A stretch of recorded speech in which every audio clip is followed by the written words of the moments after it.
ಕೀರ್ತನೆಗಳು 143ನೇ ಅಧ್ಯಾಯ 10ನೇ ವಚನದಲ್ಲಿ ವಾಕ್ಯವು ಈ ರೀತಿಯಾಗಿ ಬರೆಯಲ್ಪಟ್ಟಿದೆ.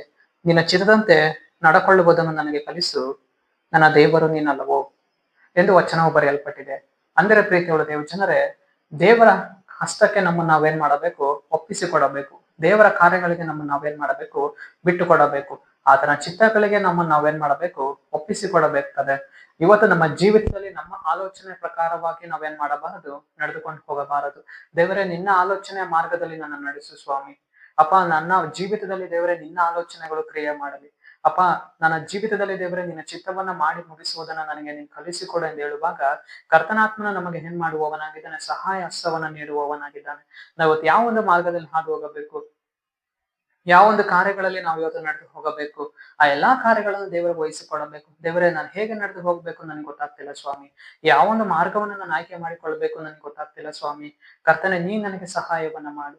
ಅಪ್ಪ, ನೀನ್ ನನ್ನ ಕೈ ಹಿಡಿದು ನನ್ನ ನಡೆಸು. ನಿನ್ನ ಚಿತ್ತವನ್ನ ನನಗೆ ಕಲಿಸಿಕೊಡು ಸ್ವಾಮಿ. ನಿನ್ನ ಚಿತ್ತವನ್ನ ನನ್ನ ಜೀವಿತದಲ್ಲಿ ಪ್ರಕಟ ಮಾಡು ಸ್ವಾಮಿ ಎಂದು ಹೇಳುವಾಗ, ಕರ್ತನಾತ್ಮನ ಖಂಡಿತವಾಗಿ ಆತನು ನಮಗೆ ಏನ್ ಮಾಡುವವನಾಗಿದ್ದಾನಂದ್ರೆ ಸಹಾಯವನ್ನ ಮಾಡುವವನಾಗಿದ್ದಾನೆ. ತನ್ನ ಚಿತ್ತವನ್ನ ತಿಳಿಯಪಡಿಸುವವನಾಗಿದ್ದಾನೆ. ಆತನ ಒಪ್ಪುವಂತಹ ಮಾರ್ಗವನ್ನು ನಮ್ಮ ಜೀವಿತದಲ್ಲಿ ಆತನ ಏನ್ ಮಾಡುವವನಾಗಿದ್ದಾನೆ? ಪ್ರಕಟಿಸಿಕೊಡುವವನಾಗಿದ್ದಾನೆ. ದೇವರ ಚಿತ್ತ, ದೇವರ ಆಲೋಚನೆ, ದೇವರ ಕಾರ್ಯಗಳು ಇವತ್ತು ನಮ್ಮ ಜೀವಿತದಲ್ಲಿ ಮುಖ್ಯವಾಗಿರುವಂತಹ ಒಂದು ಸಂಗತಿಗಳು. ಆ ಒಂದು ಚಿತ್ತದ ಮಾರ್ಗದಲ್ಲಿ ಇವತ್ತು ನಡೆದು ಹೋಗಬೇಕು. ಆತನ ಆಲೋಚನೆಯ ಮಾರ್ಗದಲ್ಲಿ ನಾವು ಇವತ್ತು ನಡೆದು ಹೋಗಬೇಕು. ಆತನ ಆದುಕೊಳ್ಳುವಂತಹ ಮಾರ್ಗದಲ್ಲಿ ನಾವು ಇವತ್ತು ಬಿಟ್ಟುಕೊಡುವಾಗ, ಆ ಒಂದು ಮಾರ್ಗದಲ್ಲಿ ನಾವೇನ್ ಮಾಡುವವರಾಗಿದ್ದೇವೆ? ಒಂದು ಜಯವನ್ನ ನೋಡುವವರಾಗಿದ್ದೇವೆ. ಸರಿ, ನಾವು ಪ್ರಾರ್ಥಿಸಿಕೊಳ್ಳೋಣ.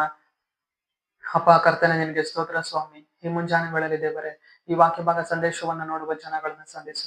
ಕರ್ತನೆ, ನಿನ್ನ ಜನರ ಜೀವಿತದಲ್ಲಿ ನಿನ್ನ ಕಾರ್ಯವನ್ನ ಮಾಡಿ ಅಪ್ಪ, ನಿನ್ನ ಜನರಿಗೆ ನಡೆಯತಕ್ಕಂತಹ ನಿನ್ನ ಮಾರ್ಗವನ್ನ, ನಿನ್ನ ಚಿತ್ತವನ್ನ ತಿಳಿಯಪಡಿಸಿ ನಿನ್ನ ಜನರನ್ನ ಸರಿಯಾದ ಮಾರ್ಗದಲ್ಲಿ ನಡೆಸುವುದಕ್ಕಾಗಿ ಸ್ತೋತ್ರ. ನಜರೇತಿನ ಯೇಸುವಿನ ನಾಮದಲ್ಲಿ ಕರ್ತನೆ, ಆಮೆನ್.